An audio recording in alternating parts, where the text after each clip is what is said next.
So I just want to encourage you, just like I'm encouraging myself right now, to not lose hope, to not lose faith, to don't give up in believing that regardless of what you may see your children doing, or the paths that they may be on, or what you may feel where you feel they should be at this point in their life, know that God is still in control, and know that God hears the prayers of the righteous.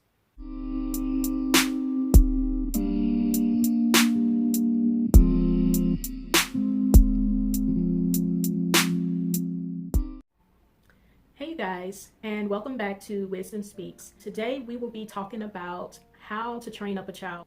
You guys, I have shared with you all that I do have two sons, and the ages of my sons are 21 and 16. Now, I do get the question sometimes in regards to how to raise boys as a single parent. Now, in all fairness, I am not a single parent. I am married, have been married for 13 years. Lord willing, it will be 14 years this coming up March. But me and my husband were not married the whole time that we've had our children. There was a period of time, for a long time, where my husband's job required him to spend a lot of time away from the home. And that was a huge sacrifice that he made for us, and I will always be grateful for him. It wasn't easy all the time raising boys, being a woman.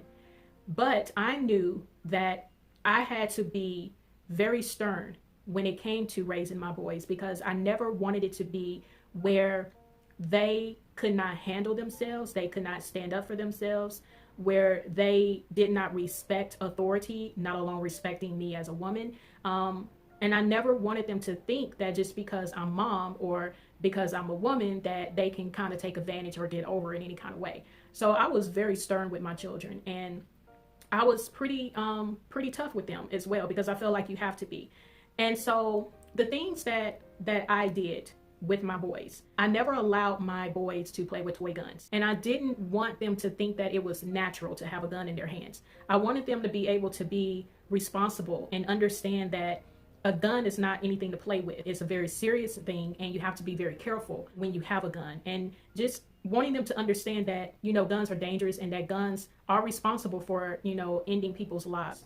I also just wanted to give them another way of seeing the world outside of what we may see on the news all the time. Number two, I monitored what they watched on TV. I didn't care if it was a cartoon. I didn't care what it was. If it was inappropriate in any way, if there was any cursing, if there was any explicit behavior, any sexual suggestions, even if it was something that I wasn't familiar with, I would watch it first, really watch it before I would make the decision of whether or not they could watch it or not. So that was something that I made sure I did. Video games was something that they were kind of introduced to a little bit later. But even with video games, I monitored video games they played. No violence. It was very cartoonish stuff that they played. And so, yeah, I was very mindful of cartoons, movies, TV programs, video games. I monitored all of that. It came to the video games that I would purchase for them to play on the computer. It was always geared towards education, teaching them English, teaching them math, teaching them science, teaching them spelling.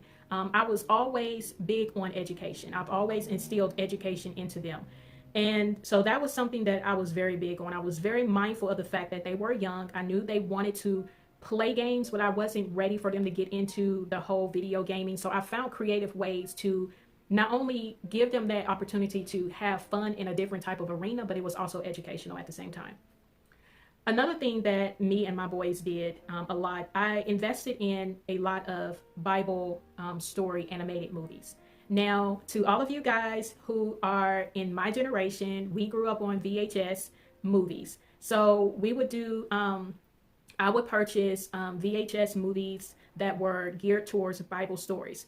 And we would sit and watch those Bible stories because I knew that it would be instilled in them. And it would be such a way to introduce God to them in so many different ways, where you could see how they would take hold of the little animated stories that were being taught in these series, and it would open up to where they could ask you questions. And it was just so amazing. I'm telling you, you guys, when they're young, you think at the time that it's so hard, but raising boys or raising kids in general when they're young is so much easier.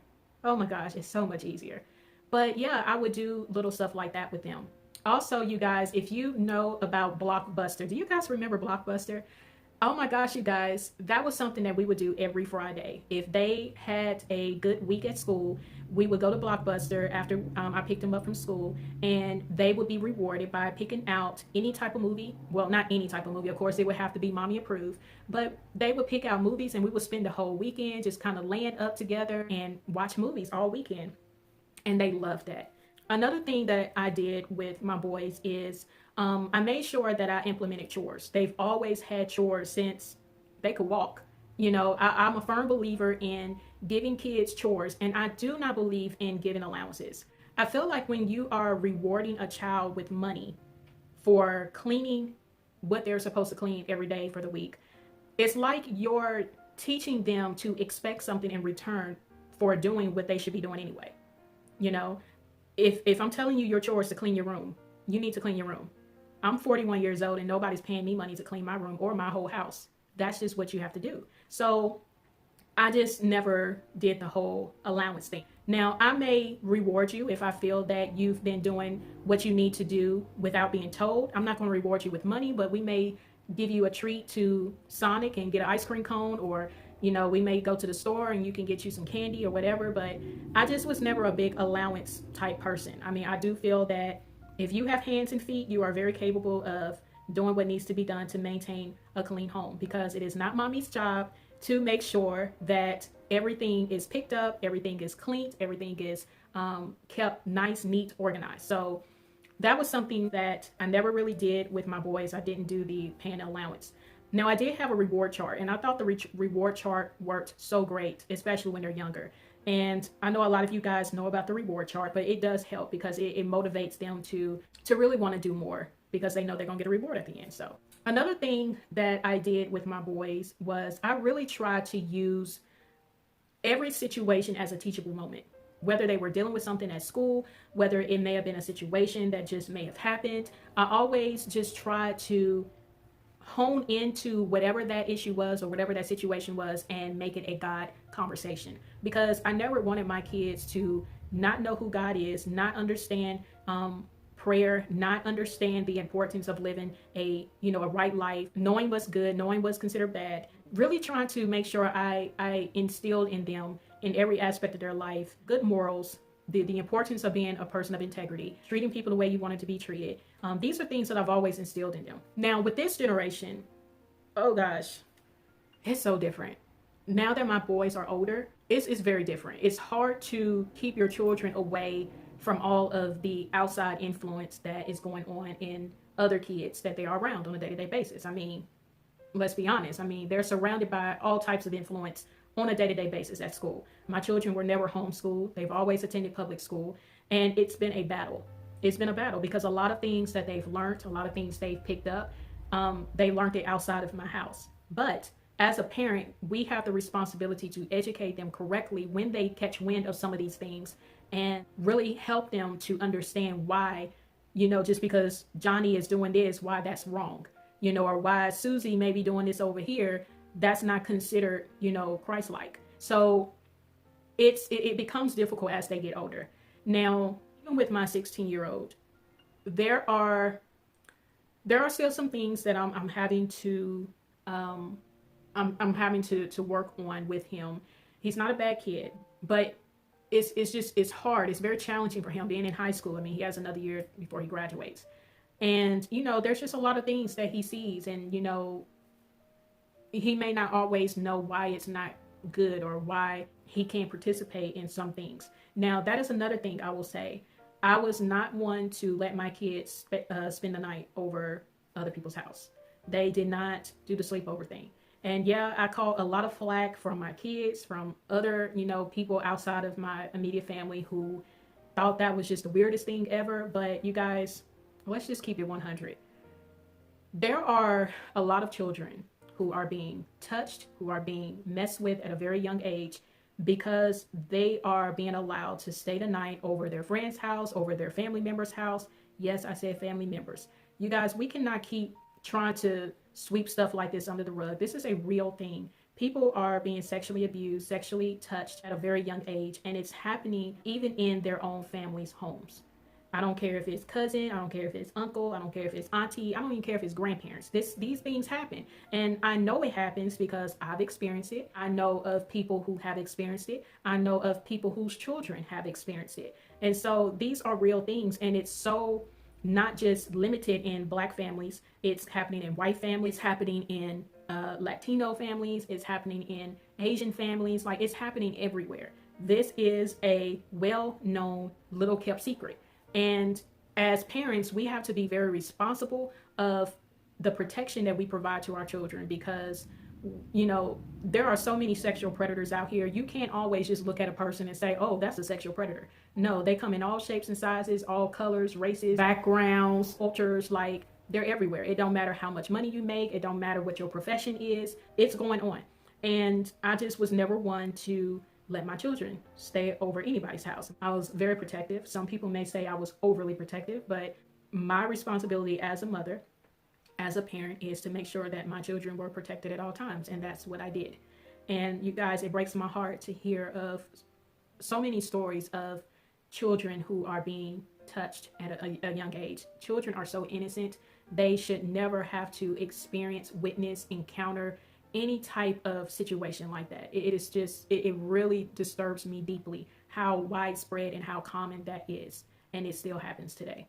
So yes, protect your children. Be wise, be vigilant. Don't trust anybody with your kids. I'm so serious, you guys. You can't just trust anybody with your children. You have to use wisdom. You have to use wisdom. I mean, this stuff is even going on in the churches. Don't let me get started on that.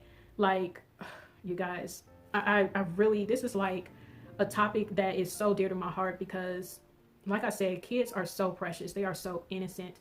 And the things that children are experiencing at such a young age, it is so just, I don't even have the words, but it's a real thing and it's happening. So to all of you who are single parents, who are trying to raise your children up, you're trying to train up your child in the way that they should go, you guys continue to do the best you can in putting God as the head of your household. Even though you may not have a husband, or if you are a man raising your children as a single father, you may not have a wife right now, but I'm telling you, God will be everything that you need. And it's hard when you feel alone. It's hard when you don't have the help and you need the help.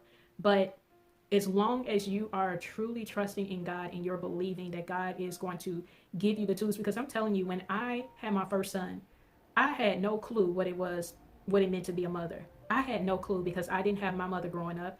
I didn't really see any positive parenting around me. So I felt like, oh my gosh, I am going to screw this baby up. And that was like the worst fear ever that I had, because I knew I was a mess. I was a mess. And I'm like, how in the world am I a mess trying to figure life out and I have to be a mother? Like, I don't know how to do this. And so when I was pregnant with my firstborn, that was when I read the Bible front to back for the first time in my life. I read the whole Bible. And I remember reading in that Bible in the Old Testament where they would dedicate their first male son to God. They would hold him up in the air and they would dedicate the child back to God. And I did that with my first son, and I did it with my second son too, because I knew that I could not raise these boys in the way that I felt would ensure that they would be God-fearing men. I knew I needed God. And so I trusted God, and I trusted and prayed for God to teach me how to be a mother to them. Not just wanting to know how to be a mother, but how do you want me to be a mother to them? Because I didn't want to mess them up. I didn't want them to come out screwed up in any way, because that meant something to me. Like, being a mother meant something to me, and it still does. Even to a 21-year-old who I feel at times, I don't know. I don't know. All I know is I rely on God for prayer more than I ever have, because when you're a parent of a adult child who you feel should be doing things differently, it can be somewhat fearful. It's very different when you are a mother or a parent of an adult child. And, I still rely on God for my adult child as well. Because at the end of the day, even as they get older and they grow up and they become adults, you still have to trust that what you instilled in them, it will come forth. And that's what my prayer is all the time for my 16-year-old, for my 21-year-old. Lord, remember the prayers that I've prayed in regards to what I desire to see come forth out of their life. Lord, remember when I dedicated both of them to you, Lord. Lord, remember every prayer, every tear that I have spoken, that I've cried to you in hopes that you will save my sons, that you will make them to be God-fearing men, that you will order their steps, that you will keep them away from anything that would hinder their walk with you, that you would keep them away from anything that would cause them to turn away from you and to turn away from everything that I have instilled in them since they were young. Like, you just have to continue to pray for them. You do. So I just want to encourage you, just like I'm encouraging myself right now, to not lose hope, to not lose faith, to don't give up in believing that regardless of what you may see your children doing, or the paths that they may be on, or what you may feel where you feel they should be at this point in their life, know that God is still in control, and know that God hears the prayers of the righteous, and know that the desires of your heart, God will give them to you, because it's nothing more than being a mother who has spent her life raising her children to want to just see the fruits that come from that, you know? And that's how I feel. I was a young parent, and I spent my 20s, my 30s, and now I'm in my 40s, you know, and I want to know that before I leave this earth, that both of my sons are moving in the capacity of everything that I've desired out of their life, that they are living for God, not just by words, but by action. And I desire to see those fruits, and I choose to believe that I will. And I want you to believe that you will too. I know it's hard, but know that God is with you. He will supply every need you have, and he will make sure that your children are taken care of, even when you may not know how. You're going to, you know, provide food or provide clothing, or just be able to give them the best life that you desire to give them. Know that God is in control. And there's so much more I could share with you all in raising sons or raising children, but just try to use wisdom in everything you do, and put God first in everything that you do when it comes to how you raise your children, because you can't go wrong. And hold on to the promise. God says that when you train up a child in the way that he should go, when he's old, he will not depart from it. Know that you are not alone. God is with you, and he loves your children more than you. So he's definitely going to make sure they're taken care of. Continue to do everything you can to live a life of excellence and a life that is pleasing to God in every way that you can, and be that example to your children. Really try to live a life that exemplifies Christ, so that your children can learn through that. So, all right, you guys, I will see you all in the next one, Lord willing. Take care.